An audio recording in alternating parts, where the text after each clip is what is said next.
Thank you very much. Yeah, I'm very happy to be here and to see on a Friday afternoon such a full room. So thank you. Yeah, I'm going to talk about navigating uncertainty, called it, AI for crisis decisions, even though we just heard we shouldn't talk about decision making, but luckily I also have some parts on sense making in the slides. So I think that fits well. Yeah. So you really have to click very hard, right? Okay, so what I'm going to talk about is the intersection of AI, which we already heard is increasingly used as a way to understand our world, to make sense of our environment, to create policy, but also to learn things. And so AI and resilience and crisis. And what I've basically looked at throughout my entire career was how can we use information or information technologies, that's basically the ICT part here, when it was still cool to talk about ICT, to help people make better decisions. And to help them make these better decisions, often in the context of crisis and resilience. And when I started working on these questions, the idea was very much that if we only had better technology and/or better data, the problems would sort of go away by themselves. And that's throughout the picture. You have this tech innovation, better technology plus better data equals better decisions, better lives even, by the UN. But we already heard in the presentation by Hans Heinemann that that is not necessarily the case. And this is now one of my all-time favorite paper titles. I'm unfortunate that I didn't come up with it. But so, of course, we see that we have more and more technology, information technology. We have better data. We have also better models. We have a better understanding. We saw throughout the past days a lot on satellites, on radar, on communication, on information, on human in the loop, everything. But at the same time, of course, we also see that the number of disasters and their impact continue to grow. So at some point, you ask yourself the question, working in that field especially, what do we do wrong? Collectively. And why is that? So now is a bit sort of trip down memory lane. Of course, it was already teasered that part of that is also the complexity and uncertainty. And that is now from once upon a time my PhD work, where we also tried to understand distributed systems, tried to bring together human and intelligent agents and how they would communicate in these networks and evaluate options under different scenarios to make choices as a means ahead. And there are various approaches of scenario thinking, of decentralization that try to do that, and we are always challenged. As I've always had this intuition, but in crisis or for resilience, it's somehow different. And then one of the people I was working with in decision support system, that was Alexis Tsoukias in Paris, he always said, but you have to put your finger on what is different. So this intuition is not enough, make it somehow graspable. Why is it different? And then I had the opportunity, and that's also something I could recommend to everybody working in these areas, to do field research shortly after Typhoon Haiyan, if that still rings a bell to some people. It's also, like, as I get older, there are fewer and fewer people in the audience that remember that disaster. But there really had the opportunity. So I went there with a toolbox of models and thought, now I collect some data and then we will try out like what we can model from that data. But sort of when you work, and that's the picture we took, in such an environment, you learn also about the different rationalities that are at play, the different coordination, challenges, the different ways that people make sense of the situation. But also, of course, the technological and data challenges, where you have to stand somewhere and hold an old Nokia brick phone, that was old already then, like this on a table to get a text message out, like half an hour. Then you also understand that you really have to think about, for instance, what value data has or not has. So for me, that was really instrumental, and to everybody who's younger, I would always recommend doing something like that. But so what I would argue, and also how I structure my talk, disasters are interesting and challenging, but interesting from a research perspective, because they combine complexity that we also know from many different problems, planning problems, climate change problems, these network characteristics, with urgency, because you need to act before you're able to fully understand or model through. And then another challenge is the normative angle or the normative questions that disaster brings, all the trade-offs that we have to make, and also where there's friction among different people working on a disaster. So, having said that, of course, there's also now new challenges that we see upcoming, or against that backdrop, we also see the introduction of AI. So complexity, urgency are often used as a justification to push AI into these disaster areas as an answer, where you're saying, okay, humans have cognitive limitations, just use AI for rapid data processing and solving things. But of course, by making that move, not only do we have just a new tool suite and maybe also different ways to look at the world and make sense of it, but also we are creating new risks. And I know that's also something that Max has been working on. So I'm going to go I'm going to go through these three challenges of complexity, urgency, and values, and look always a little bit also what are the implications of the algorithms, tools, especially of AI, that we are using in there.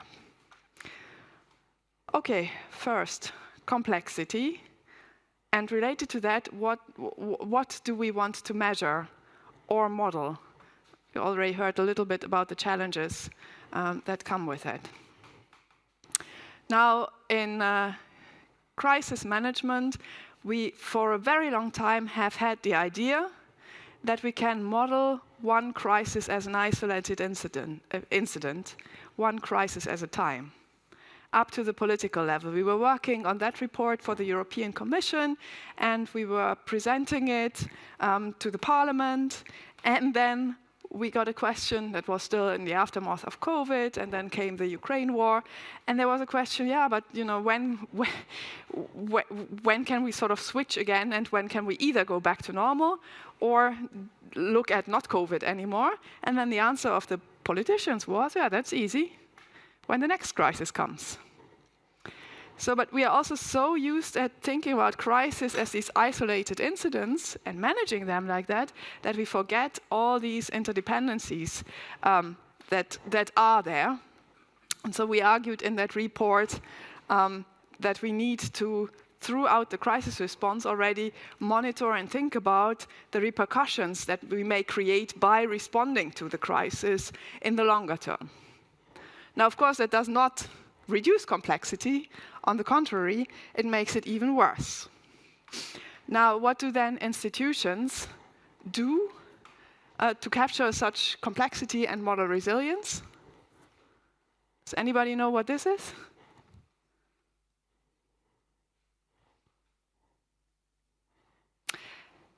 Okay, I take that as a no.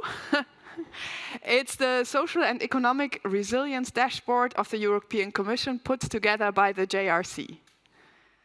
And I would say, yeah, I see some confused. I don't expect you to now tell me what the resilience of Germany or Denmark or so is. But so the challenge here is that these images convey complexity, rather than often helping how to think through how we deal with it, or what would be how we could solve it. It's just looking at that, there's a bit of red and blue and some arrows or dots, and whew, it's complicated. So what do we do in response then? We use data and models to measure, but we also had some discussions yesterday that resilience is a social construct. When we try to measure resilience, we also construct it, we define it. And an example from that is when we worked together with 510, which is the data initiative of the Dutch Red Cross, and worked also together with the ICRC on Burkina Faso and tried to measure social vulnerability there.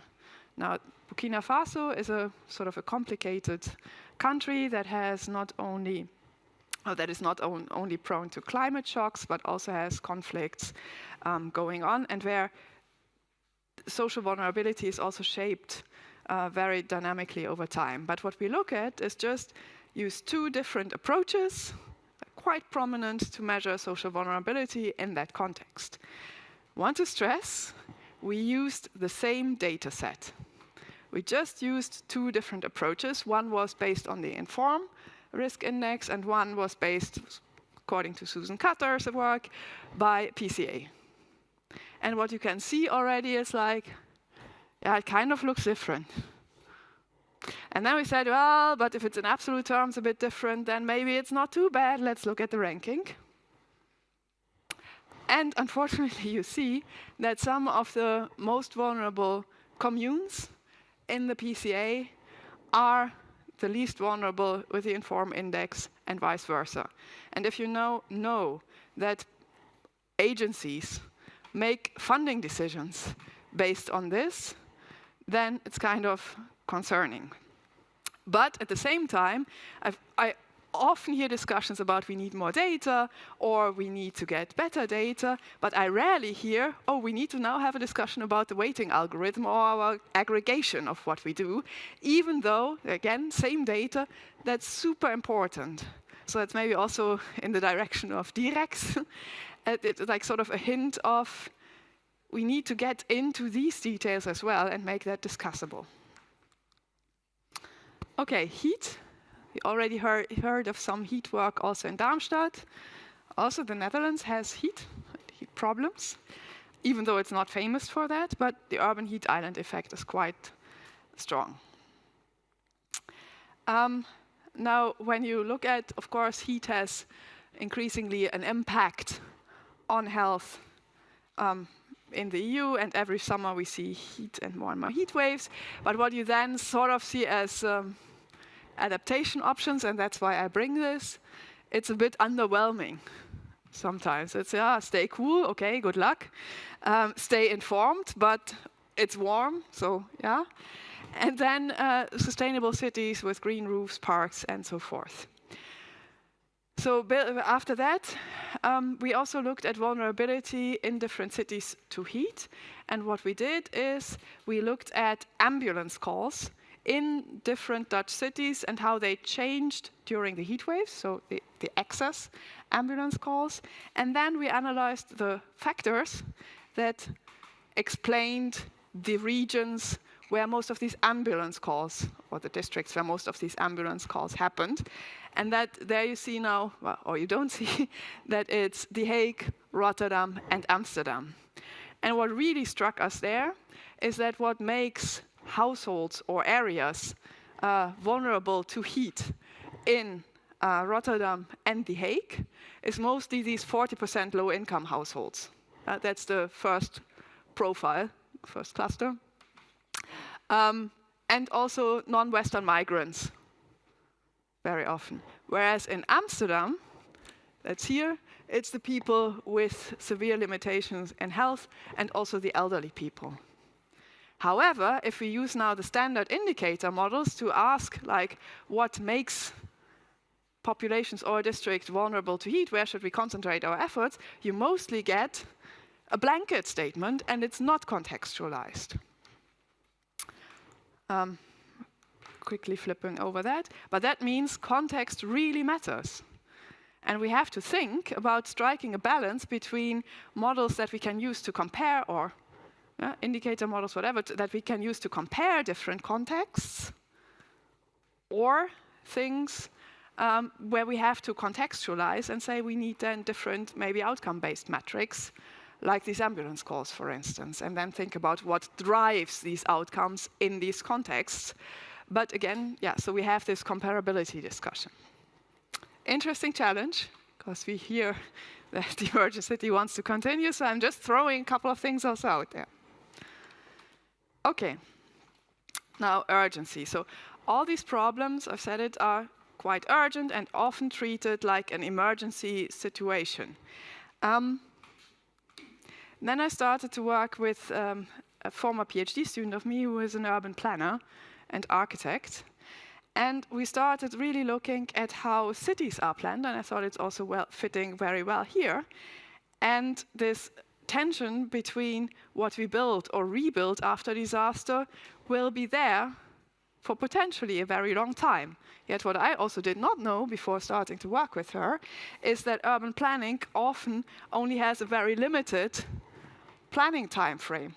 Just looks 10 to 15 years ahead. And I was like, what? We still see Roman streets on our maps, and we plan just so little time ahead. Of course, also has to do with like what time you have to write off your investment. But yeah, so. And then we looked at, okay, if we now make the claim that how you rebuild after a disaster and what kind of infrastructural choices you make, does that matter? We looked at Helsinki. And not because we are citizens of Helsinki or something like that, but because Helsinki has great open data sets, also reaching a long way back, and we could reconstruct how Helsinki evolved, time series data, how it evolved over decades. Now you see the age of roads, the road network, and also the buildings, how they evolved over time. And we also looked at socio-demographics and socio-economic indicators. And the striking thing in that paper was that we could really see that the differences in the city that were sparked by the economic crisis in the late 1990s were visible in the urban fabric still 20 years later. And that is, even though that's Helsinki, which is not, which is maybe one of the best social welfare states in the world. So what we do and how we plan our cities after these deeper crises really matters for the long term. And we cannot then just say, okay, now we have, I don't know, full transport functionality again, now we are done. So then we started to translate these insights also into urban planning, into land use change models, where we're working also with urban planners. And I bring that here not just because we won a prize for that, but because that is just the model that we developed for Amsterdam. Also Amsterdam has very good data. We overlaid it with flood data and helped to plan. But I bring it because we also tried to do the same exercise with Mumbai. It's also because a PhD student who worked on it is a native in Mumbai and really said, well, we want to do something for it. We see that for Mumbai, the challenge is mostly, it's actually more interesting, I find, than for Amsterdam, because the issue in Mumbai is more where the city grows, than that more areas, more space will be flooded. But why I also bring this, when I just flip back, see nice Amsterdam image, Mumbai image. That was because we did spend, even though we did spend a lot more time on trying to collect the data from Mumbai, it's just so hard to access it and to get to that reliable data that it's still, not in the same state. And so message here, of course, short-term responses create these long-term path dependencies. Even though this urgency, and that also came out in the interviews, especially for Mumbai that we did, creates myopic behavior where we ignore the future. They say, we have so many burning challenges, we need to grow, we need to develop now, don't come to me within 10 years or so, or about anything that matters in the faraway future, like in 10 years. But also these data inequalities persist. And that is a challenge if we also want to make a difference globally. There are also many studies that show that most of this data-driven research is not happening in the global south. So also, something to think about. Okay, now I'm already verging into the values part. Okay, when we see resilience, that often sounds as if we could have it all. Can have and buffer and adaptivity and diversity and multifunctionality and robustness. But sometimes there are also trade-offs between these things that are sometimes hidden, not very often discussed, but where definitely we need to think about how do we prioritize things. And also there's a lot of research that shows that especially crises have a tendency to amplify pre-existing inequalities.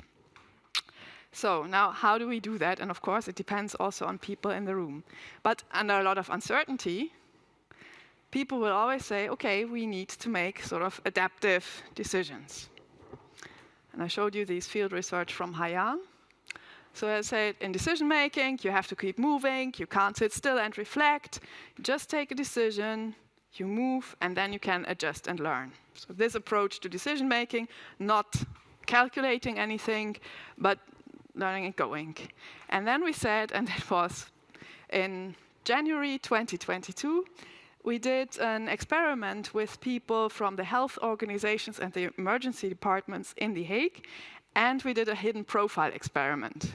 Maybe that tells something to the psychologists in the house. So we made teams of people where each team member got a package of information.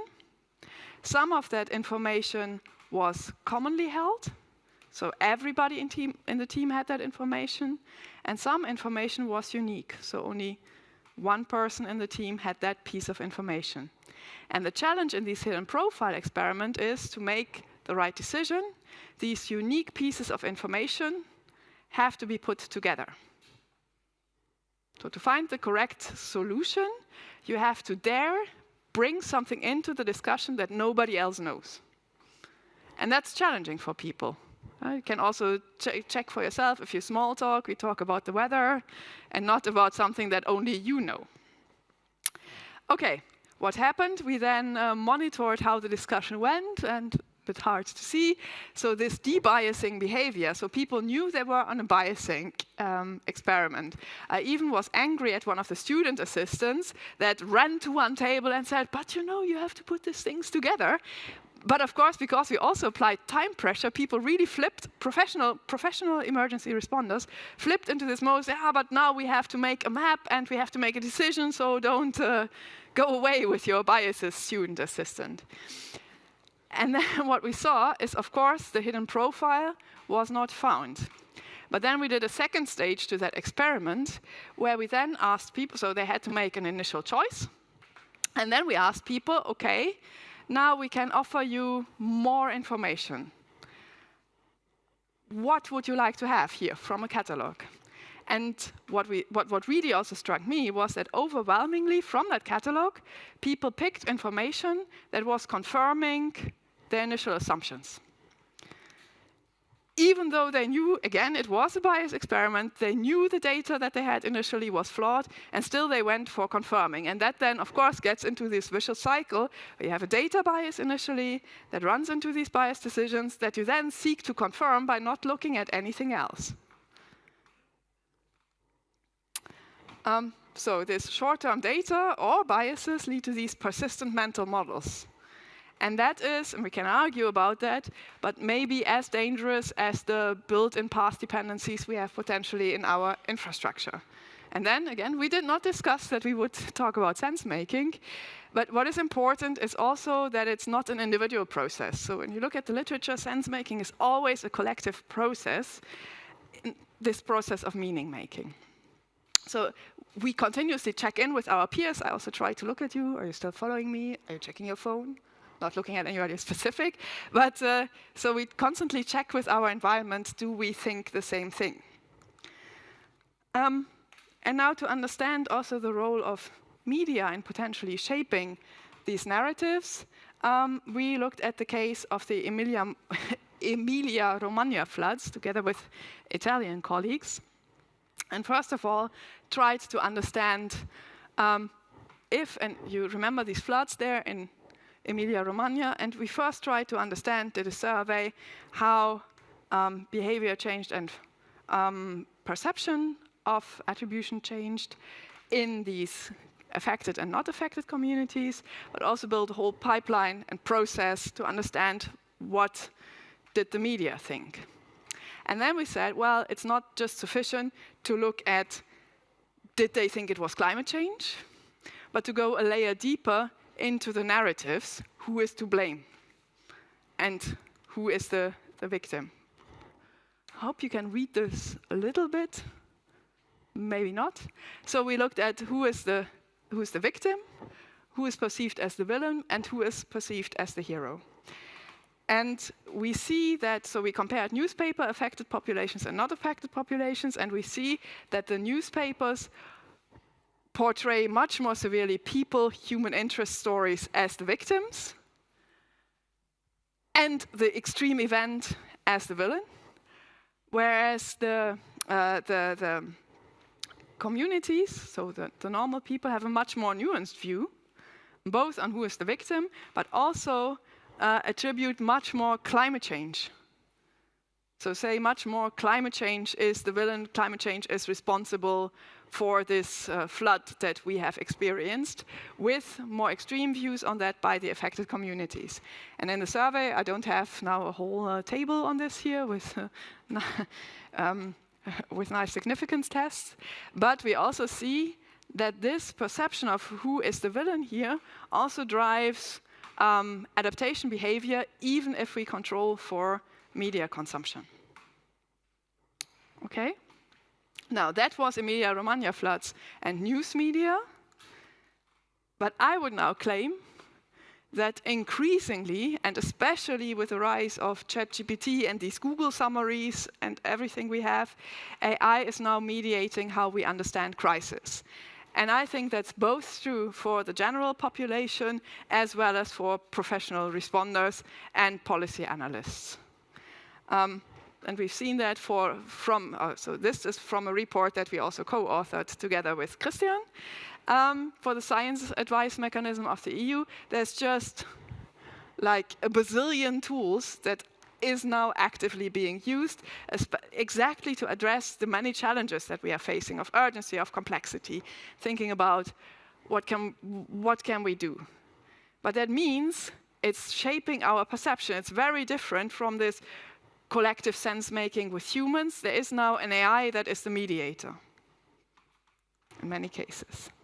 And again, we have then to think about the different or the challenges with volatile environments, multi-actor environments, urgency, time pressure, and values, when we want to think about how does this AI now shape how we understand it, because our cognitive processes and the way we read the world is different in these conditions. Okay? And now, of course, there are also many approaches: hybrid intelligence, human-centered AI, AI alignment is now also a new one, that try to understand how can we now build an AI that kind of suitable to cater for the human. And I did recently published a review on human-centered AI, and unfortunately 2 things stood out for me. One is there's an overwhelming focus of these papers on explainability, trust, and transparency, and especially explainability, relatively easy to measure, and then that, but other things like biases, control, fairness, much less, and definitely not together. And the second thing, also again not in the picture, we mostly look at diets, at how does one person use one computer or AI. We now sometimes look at human AI teams. We very, very rarely look at large networks, even though AI is now definitely applied at scale. And I think we need to change that. So that's why I had also in that paper a plea for really putting these different pieces of the puzzle, what we know about individual decision-making, group decision-making, collective machine behavior, automated decision-making, and these evolving human-AI interaction and networks together to discuss how AI shapes sense-making. Okay, so AI shapes how we understand the world, but in crisis, sense-making is really important, but is a social process. also introducing these path dependencies through mental models. And that's why I think we need to design AI for these human sentence-making processes, not these predefined metrics. Final thought, I now almost have that on every one of my presentations. If we work with data and AI, of course, infrastructure is an important one. That was just, I also had a project on food security. That was always FuseNet data. At some point, it was gone. And now there's also discussion on MDOT, where and how. So of course, if we want to use these approaches, we need to think about where, how we provide the architectures and infrastructures and the data sets to do that reliably. Again, the report. Thank you. So I tried to sketch these 3 dimensions of the intersection of AI, resilience, and crisis. Thanks a lot for your attention.